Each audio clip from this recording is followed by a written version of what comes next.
Afternoon বন্ধুরা, কেমন আছো, কি করছো?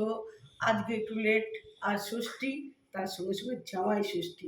মেয়ে জামাইরা সব এসেছে। আজকে খুব আনন্দ, বিশাল আনন্দ। বাড়িতে আজকে কিছু রান্না বান্না হয়েছে। গিয়েছিলাম ষষ্ঠী তোলা, ষষ্ঠী পুজো দিয়ে এলাম, সাথে হলো টিফিন। টিফিনে যা যা রয়েছে সেগুলো অবশ্যই পরে বলে দিচ্ছি। এবং তারপরে যেটা হলো ভাতের মেনু।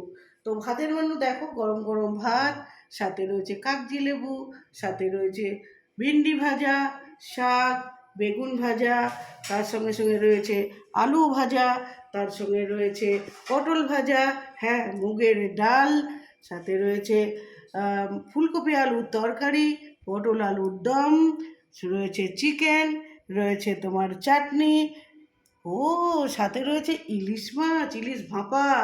ইলিশ ভাপা তোমরা কি প্রসেসে বানাও? আমি যে প্রসেসটা বানিয়েছি সেটা তোমাদেরকে অবশ্যই পরে বলে দেবো। যদি তোমাদের ইচ্ছা থাকে আমাকে জানিও।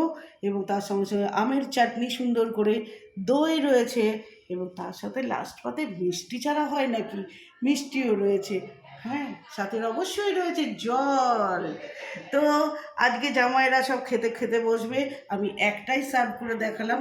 বাকিগুলো অবশ্যই বুঝতেই পারছো, এই মেনু চলছে। তো সুতরাং কার কেমন লাগলো? মেনুগুলো কি আরও একটু বানাতে হতো, না এটাই ঠিক ছিল? একটু জানিও তো কমেন্টসে। আর ভালো লাগলে শেয়ার করতে ভুলো না। আমার আবার আজকে আবার প্রোগ্রাম আছে একটা, একটু পরেই বেরিয়ে যাব। তো টাটা, বাই বাই, সবাই ভালো থেকো, সুস্থ থেকো, আসি।